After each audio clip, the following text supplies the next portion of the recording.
The early Muslim expansion extended beyond the Roman territories. In the east, the forces of the Caliphate engaged the formidable Sassanid Empire in a 20-year-old conflict, culminating in the Battle of Al-Qadisiyyah. Over the centuries, the Byzantine and the Sassanid Empire clashed in numerous conflicts, but none were as devastating and futile as the war spanning from 602 to 628. This prolonged conflict weakened and exposed both empires. Meanwhile, to the south, the Prophet of Islam, Muhammad, successfully united most of Arabia by 630. His successor, Caliph Abu Bakr, confronted a significant rebellion against his rule, known as the Rida Wars, which persisted until February of 633. With the peninsula back under his control, Abu Bakr began contemplating expansions. While early Muslim sources lack explicit justification, in March of 633, he dispatched his finest general, Khalid Al-Walid, to launch an attack on the Sassanid Empire. By April, Al-Walid and his 18,000 troops had entered modern-day Kuwait. The local governor, Hormuz, commanded 20,000 men and attempted to intercept Al-Walid near Kazima. However, the Arab army's superior mobility allowed them to outmaneuver the Sassanids, compelling Hormuz to march toward Kazima to defend it yet again. Al-Walid swiftly shifted his position, threatening Kazima once more. The Sassanids were forced to retreat, exhausted from the continuous marching.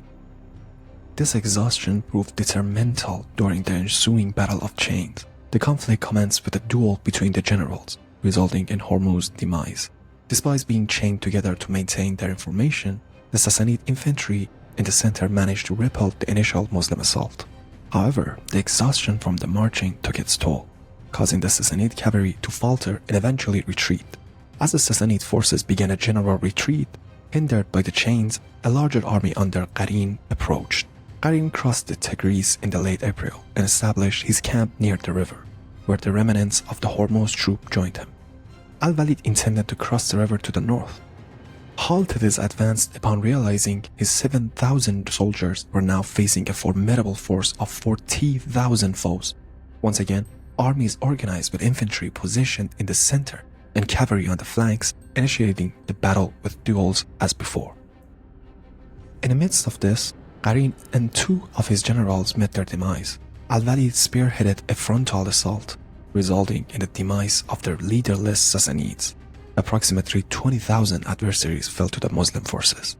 Sassanid court received word of these losses by late April and hastily assembled two additional armies. The initial force under Andarzargan's command was dispatched to war larger in anticipation of intercepting the advancing Muslims, presuming Al-Walid's westwards movement along the Euphrates. True to expectations, Al-Walid's forces were on the march, with several spies in the vicinity. Al-Walid was privy to the imminent arrival of the second Sassanid army led by Bahman to reinforce Andarzargan. Consequently, he opted to engage the initial Sassanid contingent. The clash ensued in early May near the Ver Larger, unfolding on a field nested between twin hills. Al-Walid marshaled 10,000 infantry and 5,000 cavalry against the Sassanid force numbering 30,000. Initially, Andarzargan contemplated awaiting Bahman's arrival and refrained from launching an assault on the Muslims on the first day. Sensing the need to provoke his adversary, Al-Walid dispatched his cavalry under the veil of night.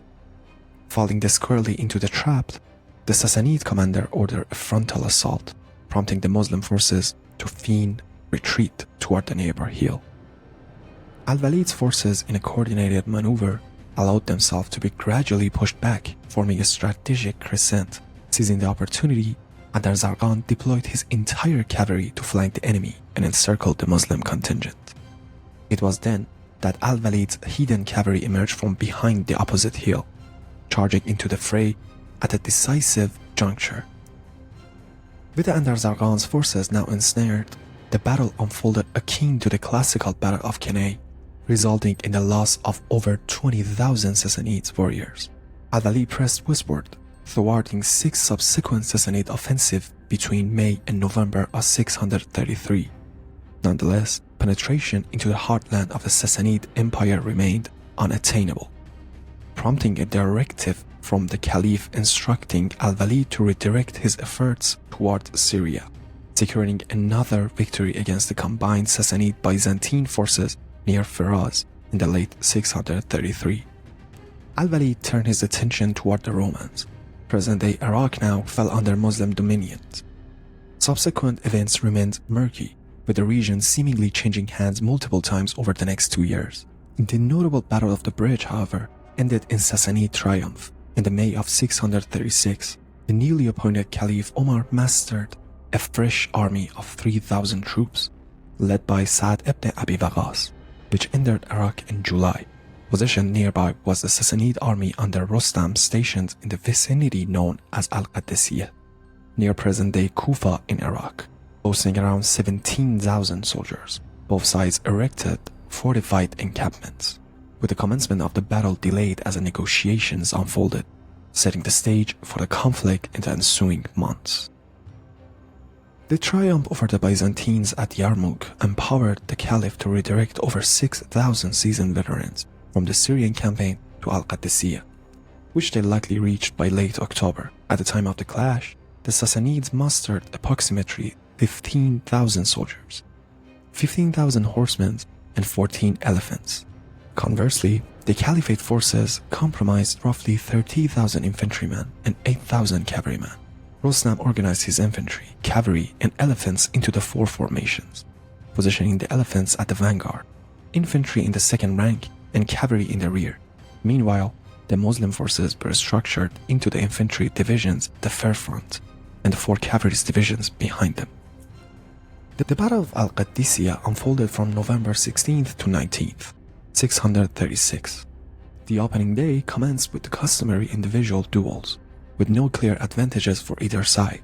However, as the day progressed, Rostam directed his entire left flank to launch an assault on the enemy's right flank. In response, the Muslims endeavored to flank and neutralize the elephants using the cavalry, only to face a fierce counterattack from the heavily armed Sassanid horsemen. Subsequently, both the infantry and the cavalry of Sa'd's right flank were compelled to retreat. To counteract this setback, the Muslim cavalry division at the right center was dispatched to encircle the Sassanid horsemen, while one of the infantry units from the same sector was instructed to assail the enemy infantry and elephants from the left flank. This maneuver enabled the right wing of the Muslim army to gain ground, pushing the enemy forces backwards. Concurrently, the Sassanid right and right center were also ordered to advance. Initially, the elephants succeeded in capturing the enemy lines. Nonetheless, reinforcements from the Muslim center repulsed the elephants, and soon thereafter, the Muslim infantry launched a counter-offensive, compelling the Sassanid to retreat. Sa'd then commanded his flanking cavalry to execute an encirclement, mounting pressure on the Sassanid horsemen. However, Rostam himself entered the fray with his central units, driving back the adversary. The conclusion of the first day left much unresolved. As the second day progressed, the Muslim army received significant reinforcements. With the enemy elephants out of the position, Sa'd seized the opportunity to initiate an offensive. The cavalry on his right flank successfully pushed back their counterparts, granting the Muslim infantry an advantageous position against the Sassanid. However, Rostam re-entered the fray, launching a counterattack that forced Sa'd units to retreat, resulting in another day ending without decisive results. At the dawn of the third day, Rostam eagerly commanded his troops to launch an assault, hoping to conclude the battle before additional Muslim reinforcements arrived. The skirmish began favorably for the Sassanids, with their archers outperforming their adversaries. The subsequent elephant onslaught forced Sa'd's army to retreat under immense pressure. Despite Rostam's attempts to end the battle by targeting the enemy leader, his cavalry was thwarted. Nonetheless, Muslim forces managed to incite the elephants into the frenzied state, disrupting the Sassanid formations and paving the way for a counterattack. Despite Rostam's effort to reform his lines, the day concluded without significant progress. The early hours of the fourth day saw no pitched battle, leading the Sassanids to grow complacent. Seizing this opportunity, the Muslims launched a surprise left cavalry charge behind enemy lines, successfully eliminating Rostam. Although the Sassanids eventually repelled this cavalry's division and established a front, the loss of their leader deeply demoralized the army. A full-scale Muslim charge ultimately forced the Sassanids into a hasty retreat. The toll of the battle was heavy, with the Muslims losing around 10,000 men compared to the Sassanids' casualties, which exceeded 25,000. Following the fall of Sassanid capital, Ctesiphon, the war persisted until 654, with various Sassanid generals and governors attempting to mount resistance. However, the Battle of Al-Qadisiyyah marked a turning point, sealing the fate of the empire and the Middle East. Thank you for watching.